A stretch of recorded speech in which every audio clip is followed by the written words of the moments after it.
ជនករណីចំពុក21ខ10ដល់ខ35ជនជាតិអ៊ីស្រាអែលនាំគ្នាចេញដំណើរទៅហើយបោះជំរំនៅអូបុត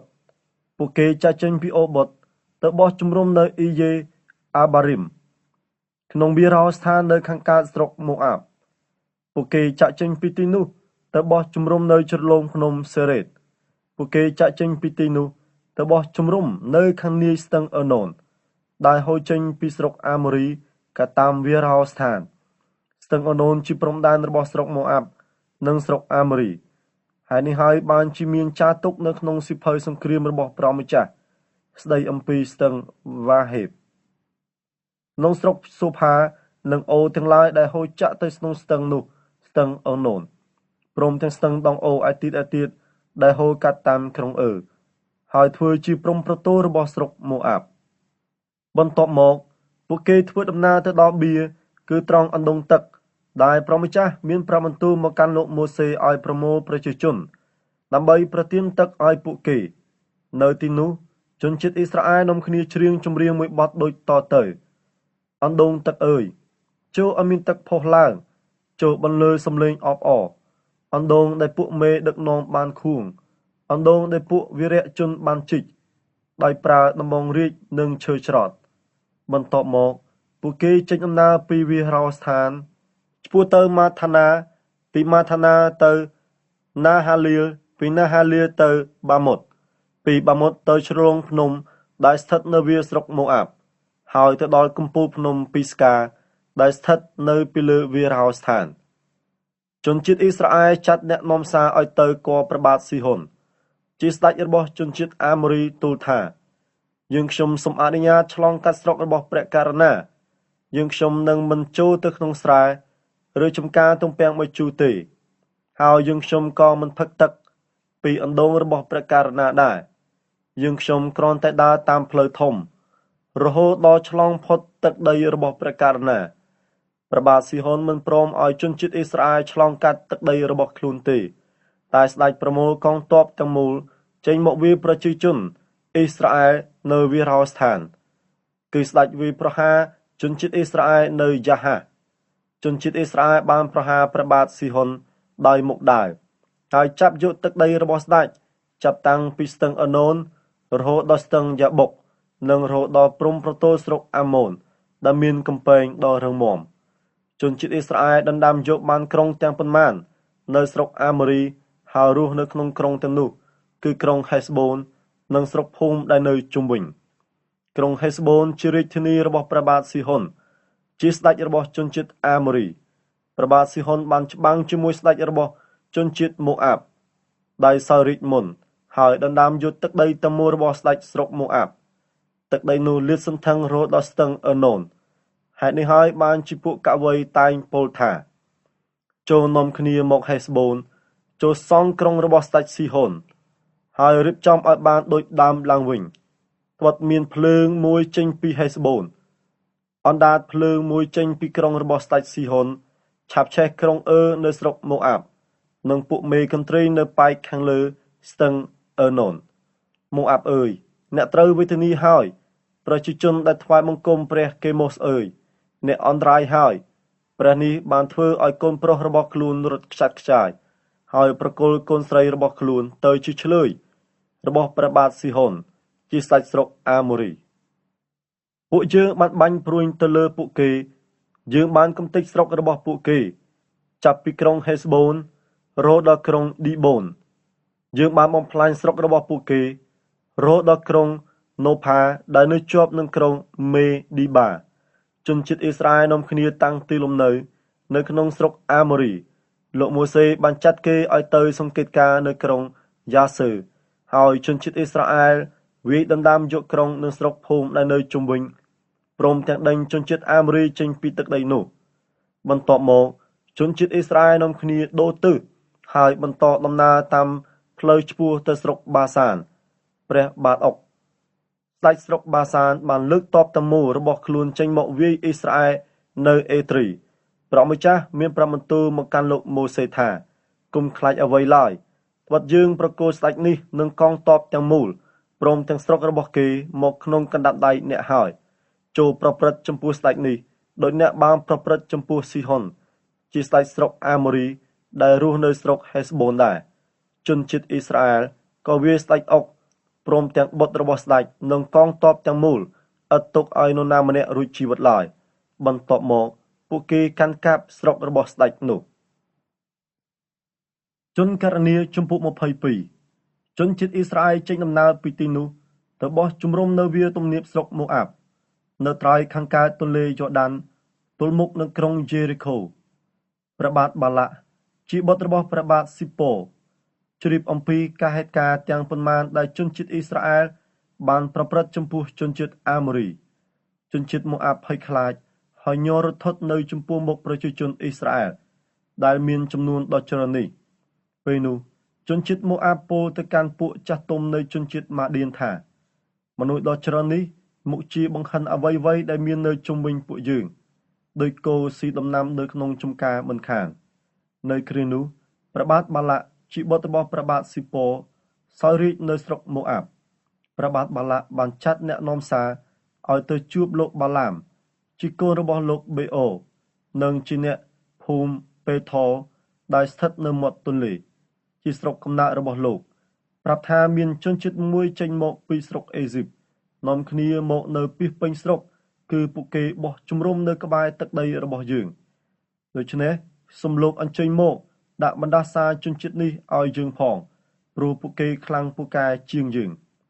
បើលោកដាក់បណ្ដាសាពួកគេនោះប្រហែលជាយើងវាឈ្នះពួកគេហើយបណ្ដេញពួកគេចេញពីស្រុកនេះបានបិទយើងដឹងថាពេលលោកឲ្យពរអ្នកណាអ្នកនោះនឹងទទួលពរតែបើលោកដាក់បណ្ដាសាអ្នកណាអ្នកនោះពិតជាត្រូវបណ្ដាសាមិនខានចាស់ទុំរបស់ជនជាតិម៉ូអាបនិងចាស់ទុំរបស់ជនជាតិម៉ាឌៀននាំគ្នាចេញដំណើរទៅទាំងនាំយកចំនួនសម្រាប់ជូនគ្រូហៅទៅជាមួយផងពួកគេបានទៅដល់ផ្ទះរបស់លោកបាឡាមហើយរៀបរាប់ប្រាប់លោកនៅរាជអង្គការរបស់ព្រះបាទបាឡាក់លោកបាឡាមពោលថាសូមអស់លោកស្នាក់នៅទីនេះមួយយប់សិនខ្ញុំនឹងជូនចម្លើយអស់លោកវិញតាមសេចក្តីដែលព្រះម្ចាស់មានប្រាប់បន្ទូលមកខ្ញុំដូច្នេះពួកមេដឹកនាំនៃជនជាតិម៉ូអាបក៏នាំគ្នាស្នាក់នៅក្នុងផ្ទះរបស់លោកបាឡាមព្រះជាម្ចាស់យាងមកជួបលោកបាឡាមមានព្រះបន្ទូលថាតើមនុស្សម្នាដែលស្នាក់នៅក្នុងផ្ទះរបស់អ្នកជានរណាលោកបាឡាមទូលព្រះជាម្ចាស់ថាស្ដេចបាឡាក់ជាបុត្ររបស់ស្ដេចស៊ីប៉ូដែលសោយរាជ្យនៅស្រុកម៉ូអាបបានចាត់ពួកគេឲ្យមកប្រាប់ទូលបង្គំថាមានជនជាតិមួយចេញមកពីស្រុកអេស៊ីបនាំគ្នាមកនៅពីពេញស្រុកដូច្នេះសូមលោកមកជួយដាក់បណ្ដាសាជនជាតិនេះឲ្យយើងផងបើលោកដាក់បណ្ដាសាពួកគេនោះប្រហែលជាយើងវាឈ្នះពួកគេនិងបណ្ដេញពួកគេបានព្រះជាម្ចាស់មានប្រាប់បន្ទូលមកកាន់លោកបាឡាមថាកុំទៅជាមួយពួកគេឡើយហើយក៏មិនត្រូវដាក់បណ្ដាសាប្រជាជននោះដែរបិទជើងបានឲ្យពរពួកគេរួចហើយលោកបាឡាមគ្រប់ពីព្រលឹមហើយមានប្រសាសន៍ទៅកាន់ពួកមេដឹកនាំដែលព្រះបាទបាឡាក់បានចាត់ឲ្យមកនោះថាសូមអស់លោកអញ្ជើញវិលទៅស្រុករបស់អស់លោកវិញចុះព្រះម្ចាស់មិនអនុញ្ញាតឲ្យខ្ញុំទៅជាមួយអស់លោកទេមេដឹកនាំរបស់ជនជាតិម៉ូអាបនាំគ្នាវិលមកកព្រះបាទបាឡាក់វិញទូលថាលោកបាឡាមិនព្រមមកជាមួយពួកយើងទេព្រះបាទបាឡាក់បានចាត់មេដឹកនាំឲ្យទៅសារជាថ្មីមានគ្នាច្រើនជាងមុននិងមានយុស័ក្តិខ្ពស់ជាងមុនពួកគេទៅដល់ផ្ទះរបស់លោកបាឡាមជម្រាបដូចតទៅព្រះបាទបាឡាក់ជាបុត្ររបស់ព្រះបាទស៊ីប៉ូមានរាជអង្គការថាសូមអញ្ជើញមកជួបយើងកុំបីអាក់ខានបុត្រយើងបានលើកកិត្តិយសលោកច្រើនណាស់ហើយបើលោកចង់បង្គាប់អ្វីយើងសុខចិត្តធ្វើតាមទាំងអស់ដូច្នេះសូមលោកអញ្ជើញមកជួយដាក់បណ្ដាសាជនជាតិនេះឲ្យយើងផងលោកបាឡាមឆ្លើយទៅកាន់ពួកនាម៉ឺនមន្ត្រីរបស់ព្រះបាទបាឡាក់ថាទោះបីព្រះបាទបាឡាក់ប្រទានមាសឬប្រាក់ដែលមានពេញនៅក្នុងវាំងមកខ្ញុំក្តីក៏ខ្ញុំពុំអាចធ្វើការអ្វីតូចឬធំខុសនឹងបញ្ជារបស់ព្រះម្ចាស់ជាព្រះរបស់ខ្ញុំជាដាច់ខាតឥឡូវនេះសូមអស់លោកស្នាក់នៅជាមួយខ្ញុំមួយយប់សិនខ្ញុំមុខជាដឹងអំពីសេចក្តីដែលព្រះម្ចាស់នឹងថ្លែងប្រាប់ខ្ញុំនៅពេលយប់ព្រះជាម្ចាស់យាងមកជួបលោកបាឡាមមានព្រះបន្ទូលថាដោយអ្នកទាំងនោះនាំគ្នាមកហៅអ្នកដូចនេះចូលក្រោកឡើងចេញដំណើរទៅជាមួយពួកគេចុះប៉ុន្តែត្រូវធ្វើតាមសេចក្តីណាដែលយើងនឹងបង្គាប់ឲ្យអ្នកធ្វើ លោកបាឡាមក្រោកឡើងពីព្រលឹមលោករៀបចំកែបលាចេញដំណើរទៅជាមួយពួកមេដឹកនាំរបស់ជនជាតិម៉ូអាបពេលនោះព្រះជាម្ចាស់ទ្រង់ព្រះពិរុទ្ធយ៉ាងខ្លាំងព្រោះលោកចេញដំណើរដូច្នេះទេវតារបស់ព្រះម្ចាស់ឈររាំងផ្លូវរបស់លោកដើម្បីជំទាស់នឹងលោកបាឡាមជិះលាញីរបស់លោកហើយមានអ្នកបម្រើពីរនាក់រួមដំណើរជាមួយដែរលាញីបានឃើញទេវតារបស់ព្រះម្ចាស់ឈរនៅកណ្ដាលផ្លូវ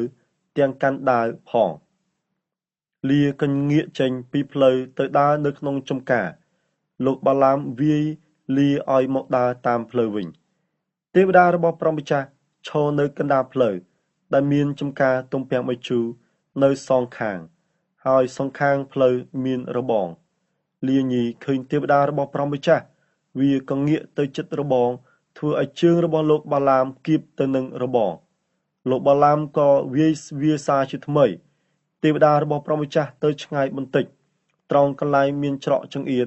ដែលពុំអាចវាងទៅស្ដាំឬទៅឆ្វេងបានឡើយលាឃើញទេវតារបស់ព្រះម្ចាស់វាក៏ក្រាបចុះធ្វើឲ្យលោកបាឡាមខឹងជាខ្លាំងហើយយកដំបងវាយលាព្រះម្ចាស់ធ្វើឲ្យលាញីនិយាយបានវានិយាយទៅលោកបាឡាមថា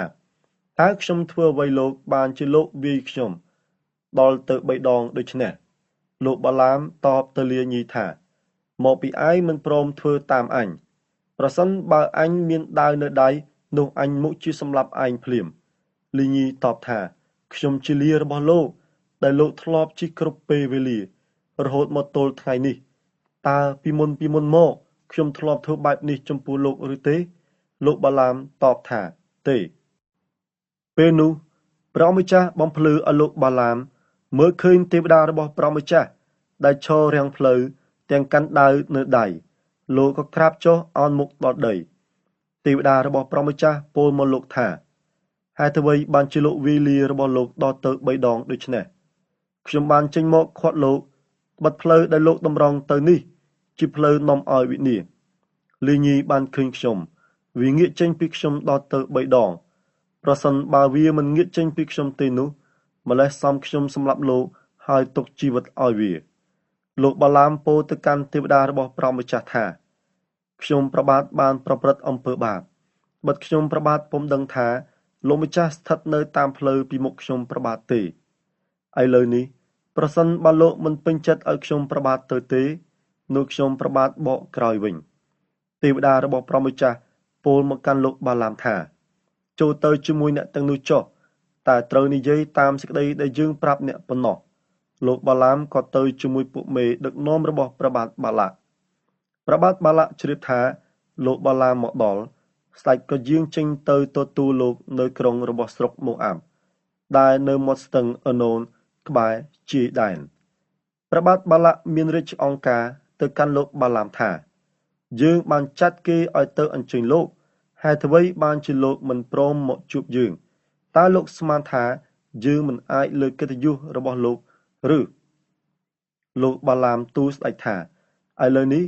ទូលបង្គំមកគរព្រះករុណាហើយក៏ប៉ុន្តែទូលបង្គំពុំអាចពោលពាក្យអ្វីផ្សេងក្រៅពីព្រះបន្ទូលដែលព្រះជាម្ចាស់បង្គាប់ឲ្យទូលបង្គំថ្លែងនោះឡើយលោកបាឡាមក៏ទៅជាមួយព្រះបាទបាឡាក់រហូតដល់ក្រុងគីយ៉ាត់ហាសូតព្រះបាទបាឡាក់បានយកគោនិងជៀមធ្វើយ៉ាញ់បូជា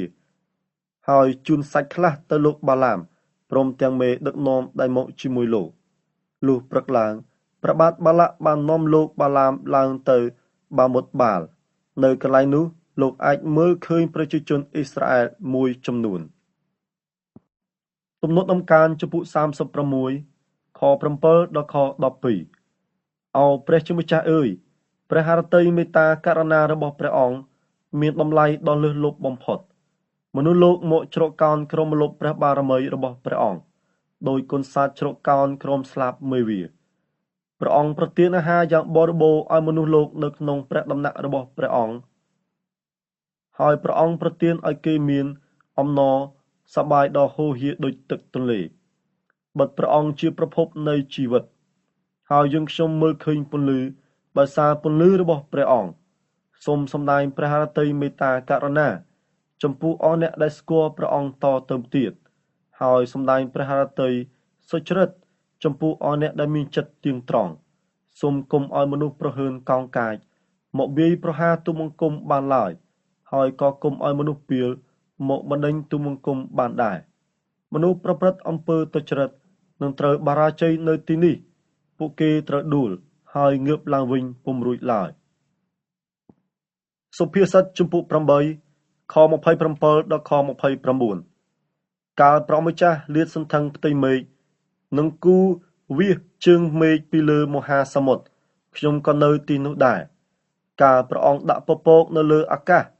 ហើយការប្រភពទឹកផុសចេញយ៉ាងខ្លាំងពីទីជម្រៅការព្រះអង្គកំណត់ព្រំដែនសមុទ្រ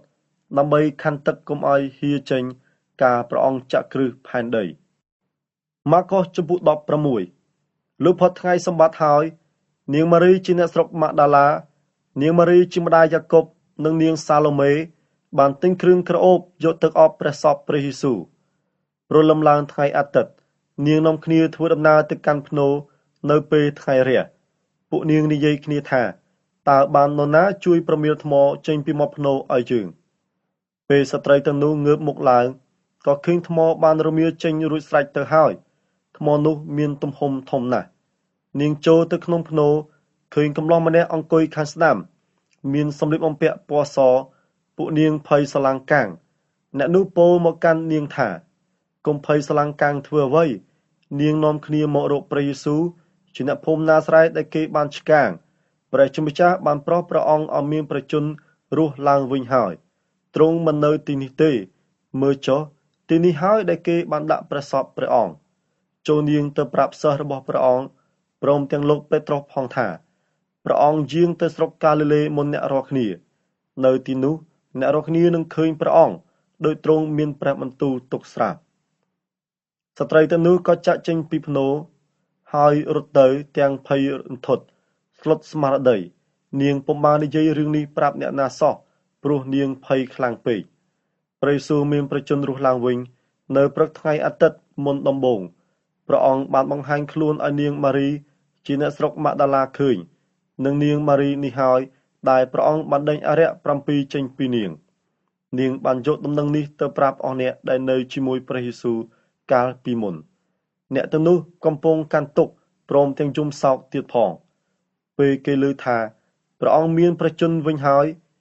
ឮថានាងបានឃើញព្រះអង្គគេមិនជឿនាងឡើយបន្ទាប់មកព្រះយេស៊ូវបានបង្ហាញព្រះអង្គឲ្យសិស្ស2នាក់ទៀតឃើញ